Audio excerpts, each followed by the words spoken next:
हम लोगों ने YDSC की कैलकुलेशन कर ली, YDSC के न्यूमेरिकल्स कर लिए, सेंट्रल ब्राइट फ्रिंज की condition delta x equals to 0, fringe width beta equals to lambda D by D, और first maxima first minima first second maxima second minima कहाँ बनेगा, तो डेल्टा x की y की value n lambda d by D और उधर 2n minus 1 lambda d by 2d।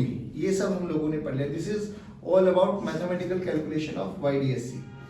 अब YDSC का ना कुछ थ्योरी पार्ट्स देखो जो हमें समझ में आना चाहिए। सबसे पहले कि अगर हम लोग नॉर्मली, अभी हम लोगों ने देखा था कि दो सोर्सेज के बारे में डील कर रहे थे कि भाई एक सोर्स ये रहा आपके पास, एक सोर्स ये रहा आपके पास, है ना, ये दो सोर्सेज थे हमारे पास, और यहाँ स्क्रीन पे हम लोगों ने देखा कि bright dark bright dark bright dark ऐसे फ्रिंजेस बने। बट सर जब हम नॉर्मली दो बल्ब को लेके आते हैं, भाई लाइट का सोर्सेज तो है तो बल्ब ले आओ दो लाइट के सोर्सेज, लेकिन हमने जब कमरे में दो लाइट के सोर्सेज लगाते तो हमें तो नहीं दिखाई देता स्क्रीन पे या दीवार पे कहीं डार्क ब्राइट बनता हुआ, ऐसा तो नहीं दिखाई देता। फिर ऐसा कैसे पॉसिबल है?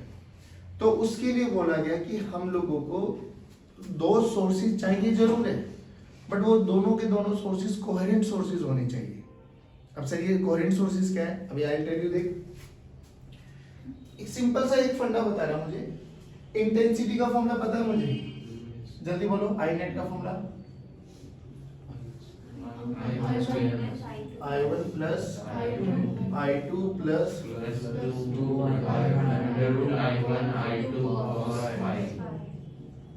फाई का वैल्यू बोलो पक्का। अब डेल्टा x देख कैसे निकाला था, थोड़ा सा याद कर, मेमोराइज कर, तुझे पता लगेगा। भाई हमने बोला था सोर्स S1 यहाँ पर है, सोर्स S2 यहाँ पर है, और यहाँ पर हम लोगों ने एक P माना था जो यहाँ से x1 दूरी पे था और यहाँ से x2 दूरी पे था। याद आ गया कुछ? हमने बोला था कि इसकी कुछ एक वेव है जिसका a1 sine of omega t plus kx, a2 sine of omega t plus kx।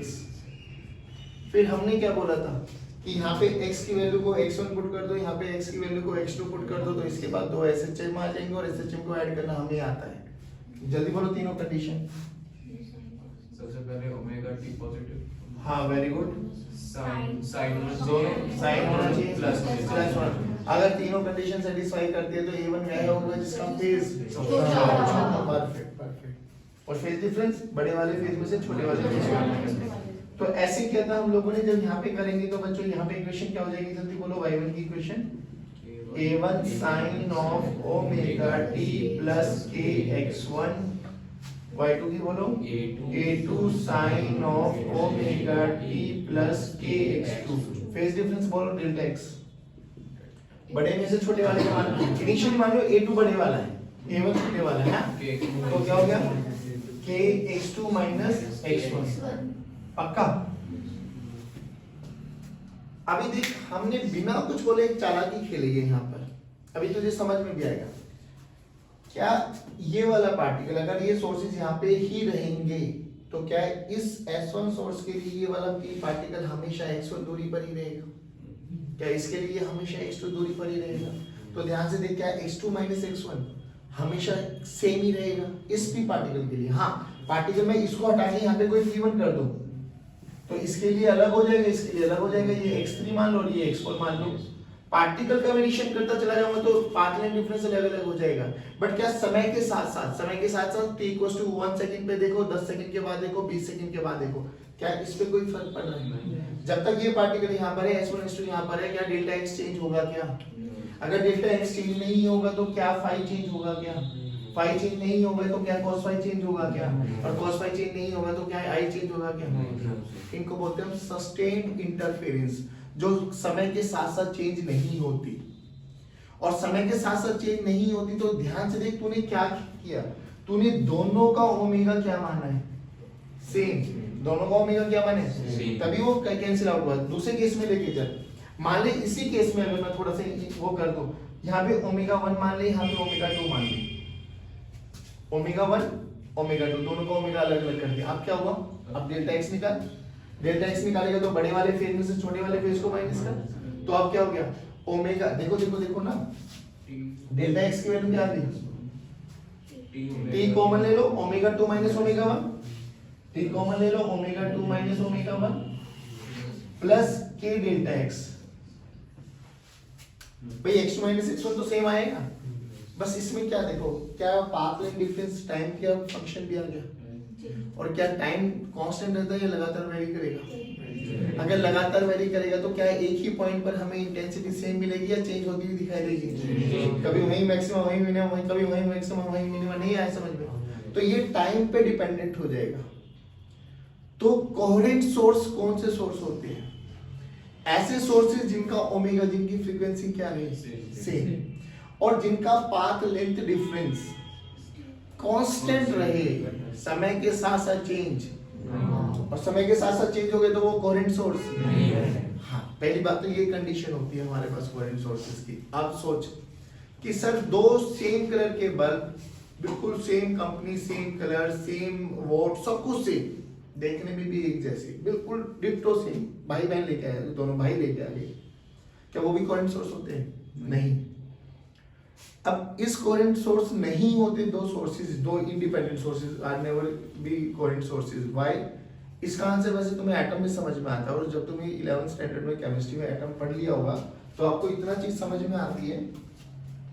यहाँ न्यूक्लियस होता है, ग्राउंड स्टेट, छोड़ दो उसको। जब यहाँ पर एक इलेक्ट्रॉन को एनर्जी दी हम लोगों ने, एक्साइट होता है, किसी भी एक्साइटेड स्टेट में चला गया, 10 की पावर -8 सेकंड के बाद वो डीएक्साइट भी होता है। ऐसे मत देखो, हाँ होता है। अब डीएक्साइट होता है तो ये क्या करेगा? अपने ही घर आने की कोशिश करता है, लेकिन अपने घर आने के लिए अलग अलग कंडीशन है। हो सकता है वो फटाक से जंप मार जाए। जब भी एनर्जी का चेंज आएगा ना भाई, जितनी एनर्जी दी थी उतनी देनी पड़ेगी, एनर्जी देनी पड़ेगी। तो एनर्जी का फॉर्मूला है E = hf। एनर्जी पता है, h पता है, f निकल जाएगा। f क्या है? फ्रीक्वेंसी। बट जब वो डायरेक्ट यहाँ जंप कर गया तो फ्रीक्वेंसी आई अलग। मान लो लेट्स से f1 फ्रीक्वेंसी का एक फोटोन निकाल दे इसने, बट उसके आने के चांसेस ऐसे भी, तो वो यहाँ से यहाँ जंप करेगा, मस्ती में आ रहा है, टहलते हुए आ रहा है, यहाँ से यहाँ आएगा, फिर यहाँ से यहाँ आएगा। जब भी वो डी एक्साइट होगा वो हमेशा एक फोटोन निकालेगा। अब खुद सोच के देखो, क्या यहाँ से निकलने वाला फोटोन और यहाँ से निकलने वाले फोटोन की फ्रीक्वेंसी सेम रहेगी क्या? नहीं, बिल्कुल भी नहीं रहती, बिल्कुल भी नहीं रहती। तो दो sources, independent sources, can never ever be coherent sources. Coherent की तो कंडीशन ही है सर, क्या? दोनों की फ्रीक्वेंसी सेम होनी चाहिए। तो सर कैसे बनाए जाते हैं कोहेरेंट सोर्सेज? अब वो हाइजेनबर्ग ने यूज किया प्रिंसिपल कि एक सोर्स लो। देखो मैं बताता हूँ कैसे बनाए। उन्होंने क्या किया, पहले थोड़ा सा सेटअप बताता हूँ। पहले बताओ कोहेरेंट सोर्सेज समझ में आ गया, सस्टेन इंटरफेरेंस की क्या कंडीशन है, ये सब समझ में आ गई। अब उन्होंने क्या किया, एक ना कार्डबोर्ड लिया, ठीक है, मान लो ये कार्डबोर्ड है हमारे पास, हाँ, और ब्लेड लेके ना, ब्लेड लेके ऐसे दो कट लगा दिए कार्डबोर्ड पे, तो ये क्या बन गई? लाइन, स्लिट्स बोलते हैं इनको।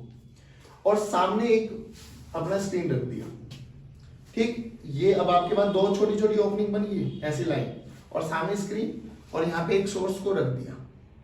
सोर्स एक पॉइंट सोर्स मान लो, यहाँ से वेवफ्रंट्स बने होंगे, वेवफ्रंट्स बने होंगे। आप देखो, थोड़ा कहानी सुनो। मान लो ये आपके पास स्क्रीन, यहीं से कहा तो ये रहा, ये स्लिट नंबर 1, स्लिट नंबर 2, ये स्क्रीन, इनके बीच का दूरी d, और इनके बीच की दूरी छोटा d। कंडीशन बोल, अब एक कंडीशन और सुन ले। लैम्डा क्या है? वो वाली लाइट जो हम इस पे इंसिडेंट करने वाले हैं। कंडीशन सुनिए आराम से, बहुत प्यार से। मान लो यहाँ पे सोर्स रख दिया बच्चों, ये कैसा सोर्स है? Point source. पॉइंट सोर्स के कारण वेवफ्रंट्स बता कैसे बनते हैं? बहुत बढ़िया जवाब दिया, स्फेरिकल। कैसे बनते हैं? यानी मैंने कब दे दिया, ये मास्टर मेरे दिल की बात समझ गया क्या? हाँ बेटे, ये स्फेरिकल। तो मनी मन में बोल रही थी ना स्फेरिकल, वेरी गुड। अब ये क्या करेंगे, आगे कौन प्रोपेगेट करता है? वेरी गुड, बहुत अच्छा जवाब। मत पढ़ो, ऐसे स्फेरिकल वेवफ्रंट्स आगे बढ़ते चले। हाइजन प्रिंसिपल याद है? अब देखो, ये तो हमारे पास ऑब्स्टेकल है बाबा, तो जब ये वेवफ्रंट इस पे पड़ेगा, इनको तो हटाई दो, जब ये वेव फ्रंट यहाँ पे पड़ा तो क्या अब ये वाले सोर्स सेकेंडरी सोर्स यानी न्यू सोर्स ऑफ डिस्टरबेंस की तरह एक्ट करेंगे? बिल्कुल Yes. करेंगे। अब एक बार बता, मीडियम सेम, सब कुछ सेम, और मीडियम चेंज हो भी जाए सर, क्या चीज चेंज नहीं होती? जो प्रॉपर्टी इसके पास है क्या वही इसके पास रहेगी? Yes. क्या वही इसके पास रहेगी? Yes. अगर इसकी फ्रीक्वेंसी एफ है तो क्या इसकी भी एफ है? Yes. क्या इसकी भी एफ है? Yes. तो बना दी ना मैंने कोहेरेंट सोर्स, नहीं आए? अब जो ये दोनों के दोनों कोहेरेंट सोर्स बने, क्या ये एक नया सोर्स ऑफ डिस्टरबेंस बने? आपने नए सोर्स ऑफ डिस्टरबेंस बने तो क्या ये अपनी खुद की वेव्स बनाएंगे? Yes. In all possible direction. चलो, तो अब ये क्या करेंगे? ये ऐसे ऐसे अपने वेव फ्रंट्स बनाएंगे। नहीं आए समझ में? अरे तुझे देखने में समझ में आ गया भाई, वेव फ्रंट्स बनाएंगे तो क्रस्ट के ऊपर क्रस्ट, टफ के ऊपर टफ, क्रस्ट के ऊपर टफ बनेगा। Yes. तो क्या तुझे नहीं लगता यहाँ पे constructive maxima minima, minima maxima, maxima minima ऐसा बनता चला जाएगा? तो आगे सुपरपोजिशन प्रिंसिपल हो, बात समझ में आई? तो कोहेरेंट सोर्स कैसे बनते बना दिए? YDC की कंडीशन याद कर ले, बड़ा D इज बड़ा देन छोटा D इज बड़ा देन लैम्डा। लैम्डा क्या? वो वाली लाइट जो हम इस पे इंसिडेंट करेंगे। और ये वेवलेंथ तुम्हें पता है, हम विजिबल रीजन में बात करेंगे तो 3800 एंगस्ट्रॉम से लेके 7600 एंगस्ट्रॉम के आसपास ये रहती है। एंगस्ट्रॉम बोल रहा हूँ बाबू, 10 की पावर, और ये होता है mm, 10 की पावर -3, और ये होता है मीटर। नहीं आया समझ में? तो ये रेशियो जस्टिफाई होती है हमारे पास। अच्छा एक बार बताओ, कोहेरेंट सोर्सेज के बारे में पता लग गया, कंडीशन के बारे में पता लग गया। अब सिंपल सी बात बताना मुझे, हाँ मान लो यहाँ पर हमारे पास दो सोर्सेज है बच्चों, ये स्क्रीन और स्क्रीन का ये सेंट्रल पॉइंट है, ठीक है? स्क्रीन का सेंट्रल पॉइंट। अभी हम केस नंबर 1 लेके चलेंगे। केस नंबर 1 क्या है कि जो भी हमारे पास लाइट आ रही है ना बच्चों, लाइट आ रही है, they are perpendicular to the plane of slits. Slit ऐसे थी, जब कार्डबोर्ड में काटेंगे तो ऐसे तो दिखाई देगी ना, और लाइट ऐसे जा रही है, नहीं ऐसे समझिए? तो light are perpendicular to plane of slit. Case number 1 ये है। तो केस नंबर 1 क्या है? जो लाइट रेज है, जो लाइट रेज है that are perpendicular to plane of slit। आप सुनिए एक बात बताओ मुझे, यहां से कोई भी एक लाइट को मैं इंसिडेंट कराऊं तो जितना रास्ता ये यहाँ से यहाँ तक आने में ट्रेवल करेगा, क्या ये भी यहाँ से यहाँ तक आने में ट्रेवल करेगा? तो डेल्टा एक्स की वैल्यू डेल्टा एक्स जीरो कहाँ होता है? सीवीएफ। जहाँ डेल्टा एक्स जीरो हो जाएगा वहाँ सीवीएफ बनेगा। क्या सीवीएफ को ओरिजिन मानते हुए first minima, first maxima, second minima, second maxima and so on बढ़ता चला जाएगा? क्या मैक्सिमा के लिए जो y आएगा वो n lambda d by d की रेशियो से आ जाएगा, और मिनिमा के लिए क्या 2n - 1 lambda d by 2d से आ जाएगा? पक्की बात। दो मैक्सिमा और दो मिनिमा के बीच के डिस्टेंस को क्या बीटा बोलते हो? वेरी गुड, बोलना आंसर, इसने बता भी दिया, लैम्डा d by d। बहुत बढ़िया बोले बस, you guys are just amazing. क्या मतलब मनी मन में बोल देते हो, है ना? मतलब तुम्हारे और मेरे तार जुड़े नहीं, वो टेलीपैथी, टेलीपोर्टेशन को टेलीपैथी, हम उस ओरे में आ चुके हैं ना, एक दूसरे से टेलीपैथी मनी मन में बात कर लेते। मैं ठीक हूँ भाई, ठीक हूँ। हम नहीं समझ पाते आपके मन की। कोई नहीं बेटा, जब तुम समझ जाओगे तो फिजिक्स में तुम अव्वल पे आ जाओगे। तभी तो बोला है। हाँ सुनो बाबू, बच्चों आ जाओ। तो हमने बोला सबसे पहला केस है कि light is perpendicular to the plane of slit. अब मैं फिर कह रहा हूँ, हमें थ्योरी कुछ नहीं करनी है, अब इसमें न्यूमेरिकल पार्ट हम सारा कर चुके हैं। सोच यहाँ से इधर देख बेटा, सेंट्रल मैक्सिमा डेल्टा एक्स की वैल्यू 0, CDF सेंट्रल मैक्सिमा बोलो, सेंट्रल ब्राइट फ्रिंज बोलो, चॉइस इज योर्स।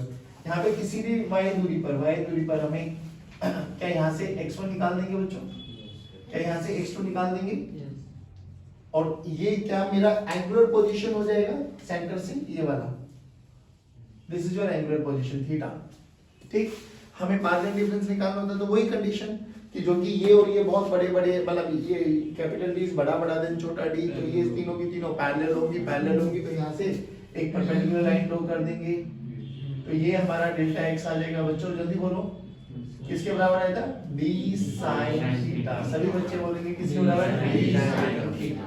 सभी बच्चे बोलेंगे d sin थीटा। ये सब कंडीशंस हमारे लिए आ गई थी और हमने इस पे अथाह न्यूमेरिकल्स कर लिया। अब मैं तुम्हें थ्योरेटिकल चीजें बताऊंगा, जो चीजें। बीटा का फॉर्मूला बोलो एक बार। अच्छा मुझे एक बात बता, अगर मैं यहाँ से इस व्हाइट लाइट इंसिडेंट कराओ, व्हाइट लाइट में जल्दी बता। नहीं मुझे एक बात बता, अगर मैं यहाँ से एक रेड लाइट और एक ब्लू लाइट को इंसिडेंट कराऊं, किस केस में बीटा ज्यादा होगा? रेड। क्यों?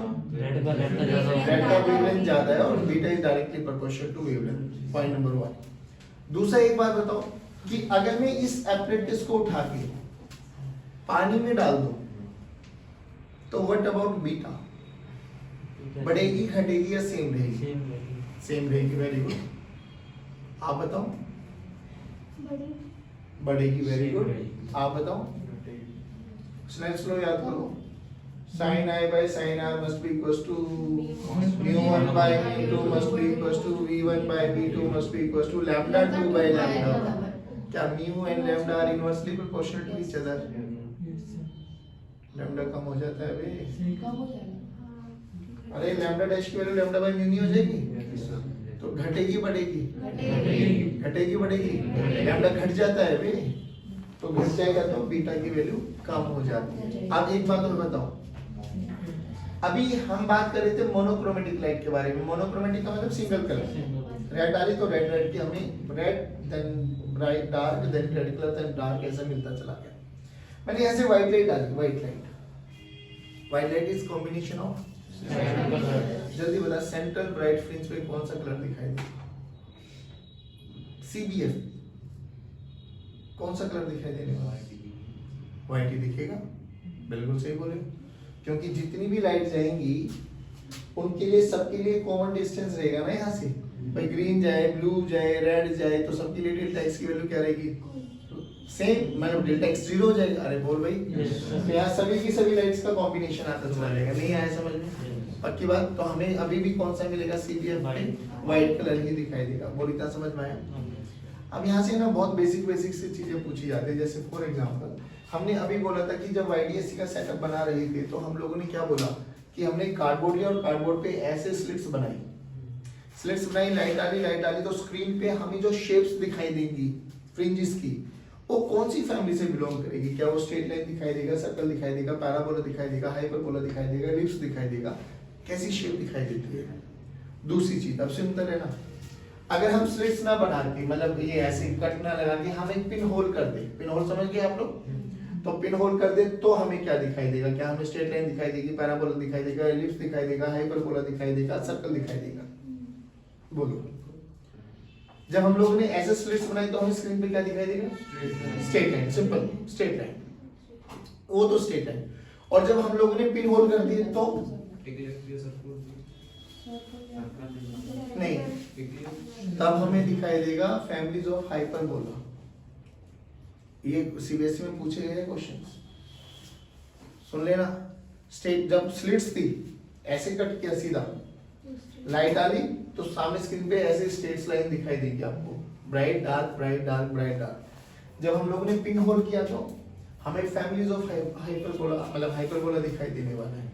इसी केस में थोड़ा सा चेंज और कर देते हैं, सुनना है आराम से। जब हमें स्क्रीन ऐसे रखी और सोर्सेस को ऐसे रख दिया, S1 S2, आप बोलो क्या दिखाई देने वाला है? सर्कल। इसमें एक वेरिएशन और है, वो भी सुन लो।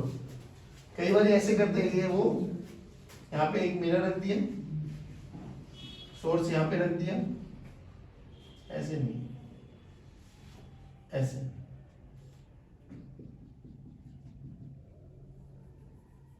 इसको ना ऐसे करो, सोर्स,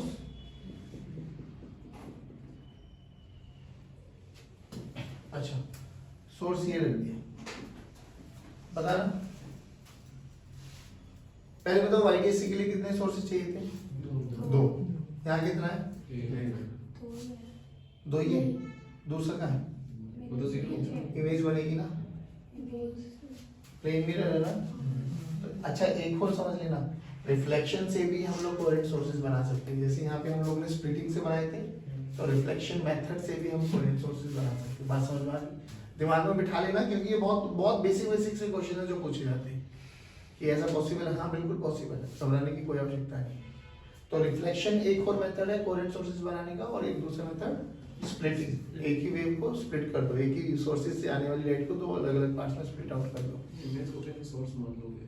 हाँ, इमेज को सोर्स कैसे मान लोगे? इमेज को सोर्स लाइट की सीक्रेट क्यों नहीं मान सकते? दोनों एक्ट करेंगे, दोनों के दोनों सोर्स बन गए आपके पास, ये S1 बन गया और ये इसकी इमेज बन गई S2। बिल्कुल। अच्छा जल्दी बताओ, slits, straight line, pin hole, और इन्हीं को अगर ऐसे बना दे तो सर्कल। बात समझ में आ गई? चलो उतारो इसको। हाँ, तो केस नंबर 1 हमने क्या देखा?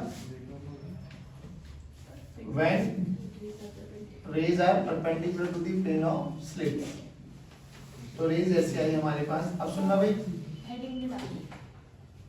क्या YDSC चल रहा है ना?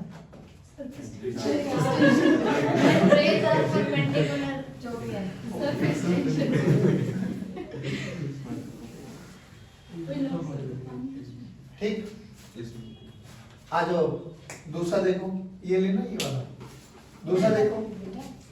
अब एक चीज बताओ मुझे, हमने इस केस में S1 और S2 को रेफरेंस सोर्स माना है। रीजन समझना, रेफरेंस क्यों बोल रहा हूँ? क्योंकि भाई रेज आ रही है हमारे पास, किसी भी इससे पहले किसी भी पॉइंट पर आ जाए, जितना रास्ता इसने ट्रेवल किया होगा उसने इसने कितना किया होगा, तो A B C D, A B पर भी पाथ लाइन डिफरेंस कितना है? 0। भाई जितना यहाँ से यहाँ तक आई होगी उतना ये भी यहाँ से यहाँ तक आई होगी, तो path line difference up to S1 S2 यहाँ तक क्या है? 0। पाथ लेंथ आना ही इंट्रोड्यूस ही कब हुआ? S1 S2 के बाद। यहाँ पर अलग अलग सोर्सेज है, लाइट कुछ इधर चली गई है, इधर इधर इधर इधर, तो पाथ लाइन डिफरेंस आना स्टार्ट हो गया। तो हमने इस केस में S1 S2 को क्या माना है?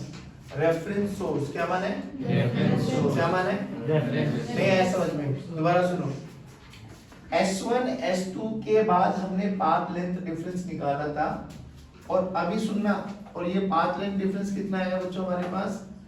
D sin theta. ध्यान रखना इस चीज का। बट S1 S2 को रेफरेंस क्यों माना? क्योंकि इससे पहले तो कहीं पर भी पॉइंट मान लो ना, लेट्स से A भी मान लो, तो A से S1 कितना होगा उतना ही B से S2 होगा, तो पाथ लेंथ डिफरेंस 0। तो इसको काउंट करने की कोई जरूरत नहीं है। बोलो यार, नहीं है। ओके, अब हम ऑब्लिकली इंसिडेंस करा रहे हैं लाइट को, देख कैसे। ठीक, ये वही सोर्स S1, ये वही सोर्स S2। अब जो लाइट ऐसे आ रही थी perpendicular to the plane of slits, अब वो परपेंडिकुलर ना होके किसी एक एंगल पे इंसिडेंस हो रही है, मान लो ऐसी, और ये एंगल हमने मान लिया अल्फा। ठीक, तो यहां से भी ऐसी आ रही है बच्चों, और ये एंगल भी कितना है? अल्फा। ठीक है, अब क्या अभी भी हमारे लिए इस केस के लिए S1 S2 ही रेफरेंस सोर्स रहेंगे? नहीं। देख कैसे भाई, ये कहीं से भी आ रही है लाइट है हमारे लिए, यहां तक तो सेम चीजें चल रही है, जितना डिस्टेंस ये ट्रेवल करेगी उतना डिस्टेंस ये ट्रेवल करेगी, है ना। बट जब ये वाली लाइट यहां पर आ गई है, ये तो यहीं तक पहुंची है, लेट अस सपोज इस पॉइंट का नाम डाल देते हैं एंड। तो ये वाली लाइट तो S2 पे पहुंच गई है, बट क्या ये वाली S1 पे पहुंच गई है? नहीं। तो पाथ लेंथ तभी से स्टार्ट हो गया है, तो अब हमारे लिए रेफरेंस पॉइंट कौन रहेंगे? And S2। नहीं आया? अरे बोल भाई। तो यहां से ये एडिशनल पाथ और ऐड हो गया हमारे लिए। इसके बाद क्या होगा? इसके बाद तो वही, ये सेंट्रल पोजीशन थी, मतलब स्क्रीन का सेंटर पॉइंट, यहाँ से ये दूरी वही जाएगा, यहाँ से ये ऐसे जाएगा, और ये हमारा एंगुलर पोजीशन होगा जिसको हमने नाम दिया था थीटा। यहाँ पर भी वही ध्यान रखना बच्चों इन चीजों को, ये थीटा। अब क्या होगा? अब दोबारा सुनो भाई, S1 S2 के बाद तो वही स्टैंडर्ड चीज है जो अभी तक करते आए थे, यहाँ तो परपेंडिकुलर लाइन ड्रॉ कर दो, तो ये तो कितना हो गया? D sin थीटा, है ना। और ये कौन है? X2, और ये कौन है? X1। ये स्टैंडर्ड है बेटा, ऐसे मान लीजिए अभी अपन को ऐसे, ये X2 और ये X1, और बाय कन्वेंशन क्या माना गया कि delta X nothing but X2 minus, जिसकी वैल्यू इस केस में कितनी है? ये सब याद है, ये हम कर चुके हैं, अब बार-बार रिपीट नहीं कराऊंगा, ध्यान देख। क्या इस केस में path line difference D sin theta है और कुछ अलग है? अलग है। देख क्या इसमें ये वाला डिस्टेंस और ऐड हो गया। रियलिटी में पाथ एंड डिफरेंस क्या होगा, हमें नॉर्मली बाय कन्वेंशन ऐसा है नीचे वाले से ऊपर वाला माइनस करना। मान लो ये x मान देते हैं, तो अब डेल्टा x क्या होगा, देख ध्यान से, x2 minus x plus x1 होगा नहीं होगा, सारे बोल रहे हैं। तो यहाँ पे देख x2 की वैल्यू क्या होगी, माइनस x1 माइनस, लेकिन x2 माइनस x1 तो अभी भी वही है। जल्दी बोलो क्या, d sin theta minus x। अब मुझे x कैलकुलेट करना है, सोच के देखो। अगर ये अल्फा तो ये कितना बना, ये परपेंडिकुलर एंड होकर ये 90। तो ध्यान से देख ये थीटा ये d है हमारे पास, दिस इज d। तो a d का ये कौन सा कंपोनेंट हो गया, d cos 90 माइनस अल्फा, और cos 90 minus alpha sin alpha. तो x की वैल्यू क्या आ गई बाबा, d sin अल्फा, नहीं आया, अरे बोलो रे। तो और डेल्टा x की value d sin theta minus d sin alpha, ये पाथ लेंथ डिफरेंस आ गया बच्चों। अब इस केस में जब हम बात कर रहे थे तो विल रियलाइज कि CDF यहाँ पे बना था सेंट्रल पोजीशन पर ही, सेंट्रल मैक्सिमा बन रहा था, दैट इज डेल्टा x यहाँ पे 0 आ गया था। अभी भी क्या CDF यही रहेगा क्या बच्चों, नो सर। तो CDF कहाँ होगा, जहाँ डेल्टा x 0, तो डेल्टा x को 0 पुट कर दे, तो d sin theta must be equals to d ने d को, तो theta must be equals to, तो जितने एंगल पे ये लाइट आ रही थी उतने ही एंगल पे, मतलब यहाँ कहीं पर अल्फा थीटा के बराबर हो जाएगा तो CDF वहां शिफ्ट हो जाएगा। तो जब अल्फा थीटा के बराबर जहां पर भी होगा वहीं CDF शिफ्ट हो जाएगा। नहीं आया बच्चों। अब CDF के जस्ट ऊपर कौन बनेगा, फर्स्ट मिनिमा, फर्स्ट मैक्स, अरे CDF सेंट्रल राइट हो जाए ना, तो first minima, first maxima, second minima, और नीचे first minima and so on. बात समझ में आ गई। अब एक और देख, ऊपर से कर दो तो कोई दिक्कत नहीं है, फिर वही निकाल लेना, रेफरेंस पॉइंट सिलेक्ट कर लेना। मैं बस मोरल ऑफ द स्टोरी से क्या समझाने की कोशिश कर रहा था कि रेफरेंस पॉइंट हर केस में S1 और S2 होगा, इसकी कोई गारंटी नहीं है, चेंज हो जाएगा जैसे जैसे हम ऑब्लिकली डालें। अभी तो ये था, अभी कल हम बात करेंगे ऑप्टिकल पाथ डिफरेंस के बारे में, ठीक है। चलिए आज की कक्षा यहीं समाप्त करते हैं। जय हिंद।